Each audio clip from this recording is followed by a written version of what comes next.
So today we are going to solve equilibrium point.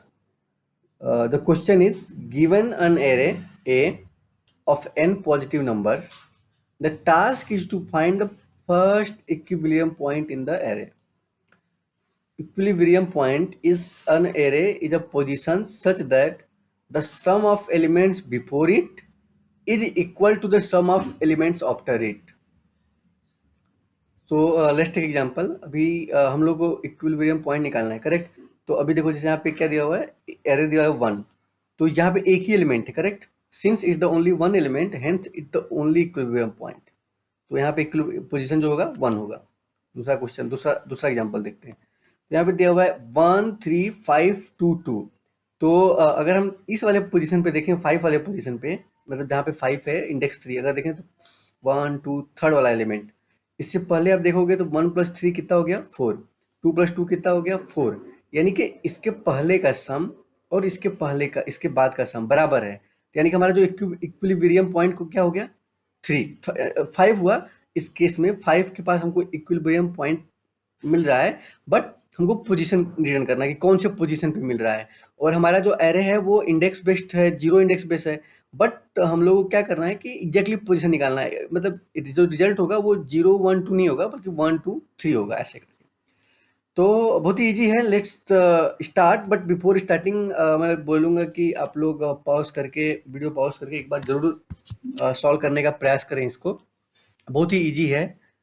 और जो हमारे पास जो कंस्ट्रेंट है वो है जो कि time complexity order of n होना चाहिए और स्पेस कॉम्प्लेक्सिटी ऑर्डर ऑफ 1 होना चाहिए। ओके ओके, तो लेट्स स्टार्ट। अभी हमारे पास क्या है, अगर हमारे पास केवल एक ही एलिमेंट है ना। अगर हमारे पास केवल एक ही एलिमेंट है, इफ केवल एक है, तो फिर हम लोग को क्या करना है, रिटर्न 1। यानी कि वही हमारा इक्विलिब्रियम पॉइंट है, जो हमारा वो है। उसके बाद हम लोग को क्या करना है, तो अभी अगर हमारे पास एक से ज्यादा है, यानी कि अगर हमारे पास मल्टीपल एलिमेंट है, तो उस केस में हम लोग को निकालना है इक्विलिब्रियम पॉइंट। तो सबसे पहले हम लोग क्या कर लेते हैं कि एक सम निकाल लेते हैं। तो इंटीजर, ओके सॉरी, तो they have, if you have seen here ना, इट्स रिटर्न टाइप लॉन्ग, तो we will be taking long only. ठीक है, long total sum is equal to 0। और एक हम लोग रिजल्ट लेते हैं, result will be the position 1 -1। -1 will indicate कि हमारे पास अभी तक एक भी रिजल्ट नहीं मिला है। ठीक है, और एक हम लोग एक और सम ले लेते हैं जो साथ साथ चलेगा। ठीक है, तो सबसे पहले हम लोग टोटल सम निकाल लेते हैं। For integer i is equal to 0, i is less than n, i plus plus. Okay, total sum is equal to total sum plus array of i, correct. ठीक है, तो हमारे पास टोटल सम आ गया। अभी तक देखो हमारे पास टोटल सम आ गया। अब हम लोग क्या करेंगे, एक और लूप चलाएंगे, i इज इक्वल टू 1 से i is less than n, i plus plus. ठीक, अभी इसके अंदर ही हम लोग को we have to write the logic.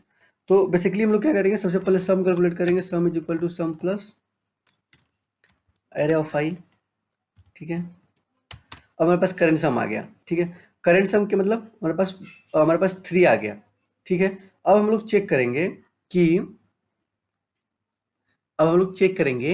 कि क्या 3 से पहले जो वैल्यू है और उसके बाद की जो वैल्यू है वो क्या बराबर है। तो हम लोग कैसे चेक करेंगे, ठीक है, वो हम लोग कैसे चेक करेंगे, if total sum minus sum is equal to sum. इसका क्या मतलब हुआ, इसका मतलब ये हुआ कि जो हमारा टोटल सम है, अगर हम टोटल सम यहाँ पे निकालें, 1 + 3 4, 4 + 5 9, 9 + 4 13, 13 - 3 अगर 3 के बराबर है, तो क्योंकि देखो हमको क्या करना है, हमको वो पॉइंट निकालना है जिसके पीछे भी वही बात है, उसके आफ्टरवर्ड्स भी बात वही है। बट यहाँ पे ये है कि वो एलिमेंट छोड़ के, जिस एलिमेंट पे हम लोग चेक कर रहे हैं, उस एलिमेंट को चेक छोड़ के, तो उस एलिमेंट को भी हम लोग को इसके इसमें से घटाना पड़ेगा, है ना? वो एलिमेंट भी हम लोग इसमें से घटाना पड़ेगा। ओके, तो क्योंकि अगर हम लोग देखो, अगर हम लोग इस 3 को ले लेंगे तो कैलकुलेट नहीं कर पाएंगे। जो टोटल सम है उस 3 को इंक्लूडेड है, जो टोटल सम है हमारा वो 3 से इंक्लूड, इस 3 को इंक्लूड करके है। और हमारा जो अब यहाँ तक जो सम है वो 3 है, इसके पहले जो है वो इसके बाद का होना हम बराबर होना चाहिए। तो अगर आप देखोगे तो जो टोटल सम है उसमें सम जो है वो यहाँ तक का है, यानी कि यहाँ तक का बात है ना? अब क्या करते हैं, अगर ऐसा बराबर हुआ तो हमारा जो रिजल्ट हो जाएगा वो हो जाएगा आई, और हम ये भी ब्रेक कर लेंगे, करेक्ट? अब फॉर लूप के बाहर आते हैं। जैसे फॉर लूप के बाहर आएंगे तो हम लोग चेक करेंगे क्या हमारा जो रिजल्ट है इज इक्वल टू -1, क्या हमारे -1 के बराबर है? अगर ऐसा है तो रिटर्न -1, और नहीं तो रिजल्ट +1। ठीक, ओके, एक बार रन करके देख लेते हैं अपना टेस्ट केस पास होता है कि नहीं। Okay, so there is a issue.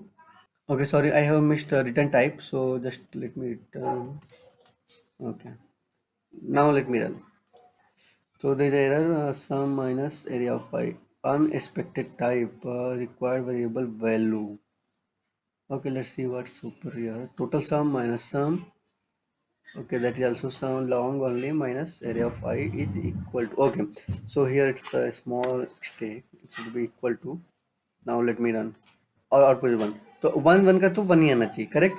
Let me run for all the inputs. Okay, got it। Okay, so here a small mistake is there।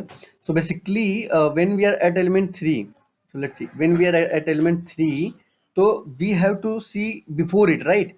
Before it, तो that's why we have to take here -1।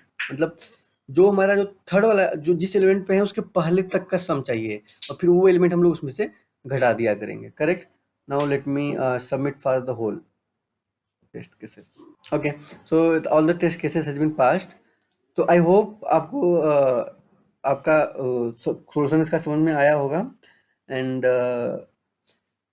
be safe, and thank you for watching, and please share with the people who are trying to crack interview of Amazon and SAP Lab and all। Thank you, bye bye।